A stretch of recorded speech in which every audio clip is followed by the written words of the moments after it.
And one of these days, when I was about to move out of marketing and going into sales, Okay. 2014, I think, 2014 February, in brand equity. Those Mhm. days, brand equity used to be the Bible for marketing guys, right? Okay. They Okay. would cover all the ads that had come in the previous 1 or 2 weeks, and they would classify them as best and bekar. Okay. Yeah, I got life's most profound lesson on that day. And on that day, what happened was that the front page of brand equity covered the journey of gems. I had both my works there, one Okay. featured on the front page and one in the bekar The car section. section. Yeah, so therefore, the lesson there that I took was, and some of my bosses used to say, and it came in front of my eyes that day, that you're never as good as your last success, and you're not as bad as your last failure.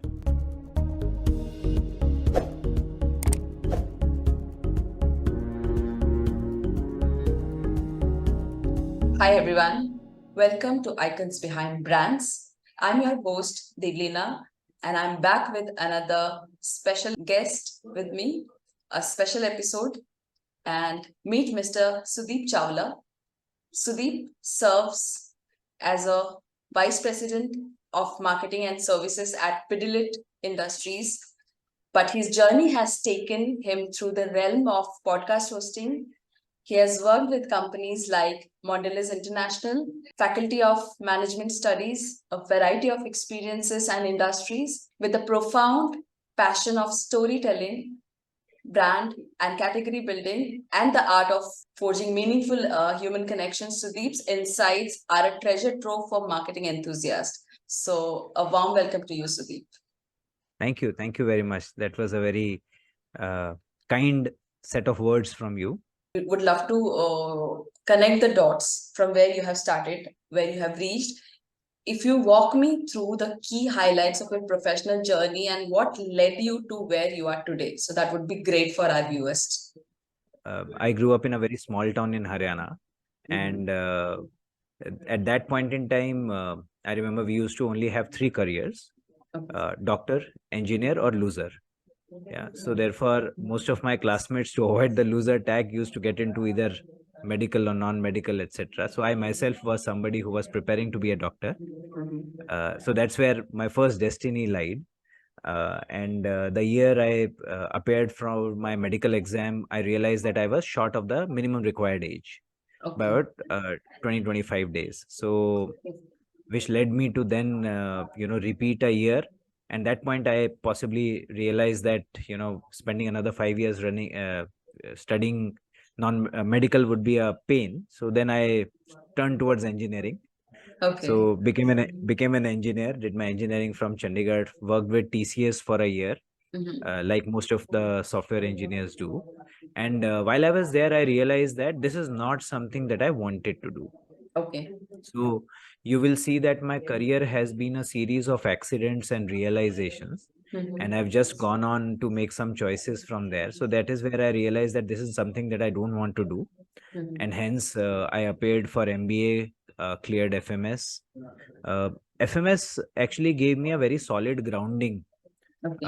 by exposing me to individuals from various walks of life across the country, people with work experience, without work experience, but all of them really really solid individuals. In my interview when I entered FMS, I told those guys that I want to be an HR. Okay. uh, I love being around people, I love talking to people. uh, I thought I tell good stories, etc. But then this love at first sight with marketing happened, and Okay. it never went away. Mhm. And that's how I did my summer internship during college with GSK. Okay. Worked on the Horlicks vending machine, and quite liked the work that I do. uh, and that's how it just reaffirmed that this is something that I want to do. I joined Cadbury from campus, Okay. and like a regular career, I went through my own share of sales and marketing stints. Served in UP, Delhi, came to marketing, got an opportunity to work on some very iconic brands. Started with Cadbury Dairy Milk, Gems, Eclairs. Went back and did sales leadership stint again, Okay. And from there, I spent about a decade with Cadbury. Okay. And Super. some of the things that I got to work on when I joined the Cadbury Dairy Milk team, they were in the process of launching Silk. Okay. So I got to work on the launch of Silk. Wow. Yeah. Iconic. Uh, yeah, quite an iconic one. Then I worked on Gems. Really enjoyed working on it. It had always been the dream of every Gems brand manager to try and make some communication to appeal to slightly older TG. Mm-hmm. Gems Mm. was always very kiddish. Yeah. uh, I finally was able to get that opportunity, and we did this Raho Umarless Okay. campaign. Yeah. So that is something that got appreciated quite a Mm. bit. I also launched this product. You must have seen this plastic The balls. balls. Yeah, the Gem Surprise. So that was Mm. my launch. Wow. Uh, and lastly, to damage the value further, I also was involved in the change in name, rebranding of Cadbury Eclairs to Cadbury Chocolates. Okay. So it is called Cadbury Chocolates. So that is Mhm. something that happened under my watch. So there were a lot of series of experiences that I got, taught me a lot. Mhm. Uh, and one of these days, when I was about to move out of marketing and going into Mhm. sales, Okay. 2014, I think, yeah, 2014 February, in Mhm. brand equity. Those Mhm. days, brand equity used to be the Bible for marketing guys, Okay. right? Okay. You would read brand equity to see whether what is happening in the marketing world, what are the views being expressed. There used to be this column called best versus bekar. They Okay. would cover all the ads that had come in the previous 1 or 2 weeks, and they would classify them as best and bekar. Okay. Yeah, I got life's most profound lesson on that day. And on that day, what happened was that the front page of brand equity covered the journey of Gems. Okay. Yeah, how Gems went from being a kiddish brand to a slightly, and they said that it is great work, etc., etc. Mhm. And in the best versus Bekar's section, they had featured the chocolates ad in Bekar. Yeah. Okay. Mhm. So I had both my works there, one Okay. featured on the front page and one in the Bekar Bika section. section. Yeah. So therefore, the lesson there that I took was, and some of my bosses used to say, and it came in front of my eyes that day, that you're never as good as your last success, and you're not as bad as your last failure. Wow. So it always pays to be level-headed, and Mhm. brand equity taught me that on that particular day. Uh, and Wow. from there on, I moved to Pidilite. Mhm. When I interviewed with Pidilite, I actually saw them as a company which was Cadbury like in the making. I found Okay. uh, people very, very warm, very, very nice to work with. Mhm. And I've spent about 7.5 years working on brands like Fevicol and Dr. Fixit, maximum Mhm. time on Dr. Fixit. I started taking marketing courses with Growth School and Learning. I Mhm. started a podcast by the name of COB, Conversation over Business of Brands. Wow. I thought, I mean, as a business owner, it's tough to deal with those times when you Mm. have no Mm. business and there is no chance. I mean, you don't know what is happening tomorrow. So I thought they're not talking business, let me talk something else. So I just changed the subject. Same Zoom meeting we used to do the sales. We started podcasting. We started a Nice. YouTube channel, and that's how it started. This is also a product from the COVID second wave. Yeah. So No, I no, it's feel quite brilliant. I'm quite a big admirer of this philosopher uh, of Naval Ravikant. okay, Yeah, he's a Silicon Valley investor and somebody who talks about happiness. okay, It's a rare combination, somebody who is into investing and talks about happiness. yeah, Uh, so you should look him up. He has this book also called the Almanac of Naval Ravikant, okay. and he has some very practical advice. So one of the things he talks about success and happiness. Mm-hmm. Yeah, and one of the things that really stuck in my head, he talks about creating your luck surface area. Surface area. Okay, So he says that luck strikes everybody. okay. Okay, the larger you surface area you have, the more chances you have of being struck by luck. Wow. Now, therefore, how do you create larger surface area? Mm. Yeah, then he gives out principles. So one of the principle therefore is specialization. So whatever you do it so well, and keep experimenting so that your surface area increases, right?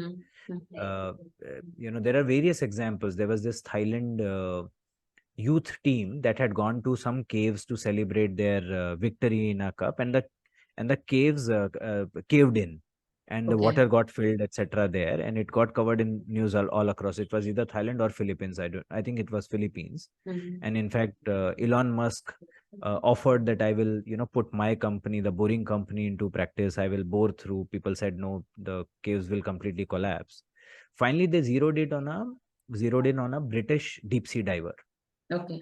Yeah, he led a group of Marines to rescue the team. Now, people might say that this guy got incredibly lucky, the British deep sea diver. But the fact is that for the last 16 years, he has been specializing in deep sea diving and rescue missions. Oh, yeah. Right. So he increased his lux surface area. Wow. So I'm a firm believer that all of us, if we work on, things that we do and we keep experimenting with a lot of formats, you will increase your lux surface area. How do you see the role of artificial intelligence evolving in the field of marketing over next decade?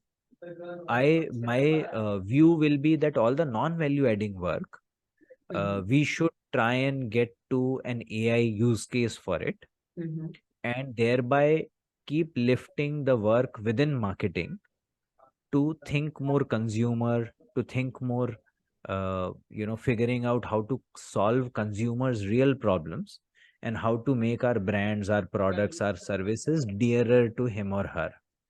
Yeah. Everything else should ideally get outsourced and replaced by AI. And within that, when people ask me, so hence you think that a lot of people will get replaced by AI? My answer to that is a lot of people will get retrained by AI.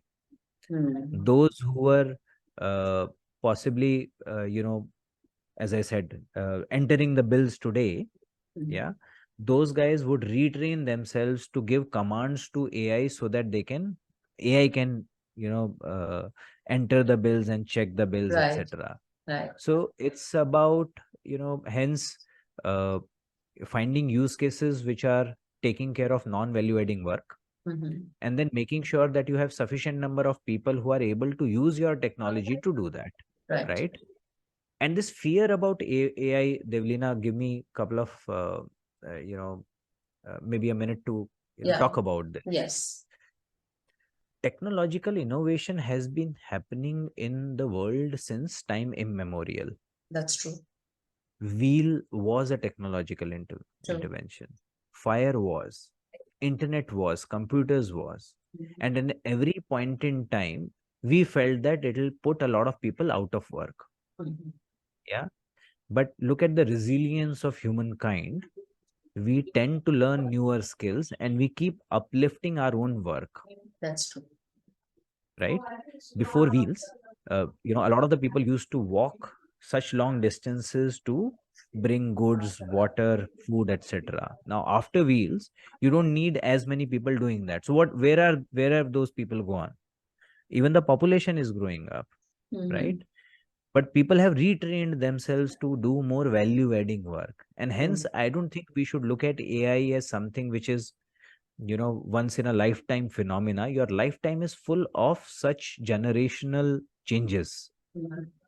See, when we are evaluating the effectiveness of the traditional marketing, okay, so what are the key metrics would you consider, you have been working with different industry, so if you suggest us on this particular thing, because this is the question almost every marketer and every startup owners they have in mind, that what are the key metrics for traditional marketing, and how do these matrices differ from those which are used for modern marketing campaigns? So, like we have seen, evolution of mankind, technology, etc., channels have also evolved. So honestly, therefore, I see that marketers today have a slightly larger width of channels available, and that's the only thing modern about it. Now, every campaign, when you look at, what you're trying to influence finally is the behavior of the consumer. You want the consumer to buy more. However, right. there are in my head two routes to influencing that behavior. Yeah. First route is salience. You make your brand better, well known in consumers' mind, such that when he or she reaches the shop and is looking for a specific product or a product category, your brand should pop up into their head as the first thing. Yeah. Consider a campaign like Thanda Matlab Coca-Cola. Yeah. Right. So it was something that they were trying to create in your head. In fact, one of the better examples nowadays will be if you've seen this TVC which says Kya chal raha hai? Fog chal raha hai. Oh yeah. Yeah. Now That it has doesn't been. tell you anything about fog. Yeah. It doesn't inform you anything about the fog, the fragrance, or what. Bas ye chal raha hai. It is, the most in thing today. Yeah. So that Yes. is salient. So next time you want to buy a deo, immediately fog will come to your head. Whether you want to buy it or Yes. not, that's different. But it comes to your head for sure. Yeah. The second piece is mind associations, right? Which is about saying that I want to create some kind of impression in your head beyond just being salient, such that whenever you come across a requirement of such kind, you always think of me. Okay. Right? Let me give you an example. If you look at Mountain Dew, all the advertising that they do talks about adrenaline related Right. sports, डर के आगे जीत जीत है, है. those kind of moments, right? Right. So they want to be associated with those kind of moments. Look at Pepsi, for example. Yeah, Pepsi will always do very youthful communication. Yeah, it'll Right. always be about somebody in college. They don't go beyond college. Yeah, Pepsi will never do a household ad. A That's Coke will do an household ad. Yeah, so each one of them have driven some kind of imagery in your head, so that if you're a young person, if you're in college, etc., you want to be seen with a Pepsi. Yeah. Or when if you're in adventure sports and you want to drink something at that point in time, you want to be seen with a Red Bull or a Mountain Dew. right. Yeah. You don't want to be holding a Coke there. They're almost the same. Yeah. But the fact that they have certain kind of imagery built against them. Yeah. So the route to influencing consumer behavior is either via making your brand salient without necessarily giving them a reason. So all the categories which are impulse categories, Okay. toffee, candy, chocolate, these are things that you usually don't plan. You went to the shop, you saw them, you bought them. Yeah. True. For them, salience is very critical. Right? Okay. If you know that something of this sort is in the market, when you go, you spot that, or you said, okay, let me pick it up. True. Yeah. That doesn't happen for Surf Excel. Surf Excel has once a month or once in 2 months kind of a purchase. Even if you saw the ad, you will not buy Surf Excel just because you wanted to. That's Right? true. It's a pantry item. So True. Surf Excel will work on your belief that I am the best detergent possible. Or Tide will work on your belief that I am the whitest white. Okay. Right? So that when the need arises, that is something that you associate with. The Yeah. trust has So to there is be there then. yeah, trust, belief, etc., etc. So there is the salience route, there is the belief route, and both of them converge at behavior. Right? Okay. You want to influence consumer behavior. Now, if this framework is clear in our head, usually what I've found that in marketing, you put some input in terms of some advertising, some campaign, etc., etc. And ideally, before it reaches the stage where it creates sales, you have to measure by deciding which route you are following. You have to measure whether that route is getting changed or whether that route is getting furthered or not. Okay. Yeah. For example, when I was a eclairs guy, when I used to advertise, I was clear that I am trying to create in some campaigns just salience route. So therefore, I wanted to check whether I'm more salient than other eclairs brand or not, whether I'm more salient than other candy brands or not. On the campaign where I was trying to rebrand it, and I said ki the line there was नया Cadbury chocolates. या Cadbury eclairs बन गया है Cadbury chocolates और अब ये चिपकता भी नहीं है. Okay. या So therefore I was trying to create a mental association in consumers head that ab ye chipakta nahi hai. So therefore then I measured amongst consumers that those who are eating, would they believe that after eating experience, are they believing that ab ye chipakta nahi hai? So if I'm making progress on these parameters, therefore there is hope in hell that I'm going to influence consumer behavior. So that's the first check that marketers should do. Right. Yeah, you made your ad, your campaign with some intention. Whether that intention is landing on the consumer or not, that's the first thing to check for sure. Yeah, there are various ways of checking it. You can do it via formal research. You can go to an agency. A very clear objective is extremely important. Very clear objective. You need to know how are you going to influence consumers' behavior towards your product. तो कैसा लगा आपको ये video? इसी interesting conversation को हमने आगे भी कंटिन्यू किया है, जिसका पार्ट 2 भी अवेलेबल है. And if you like this video, don't forget to like, share and subscribe to it. See you in the next part of the video.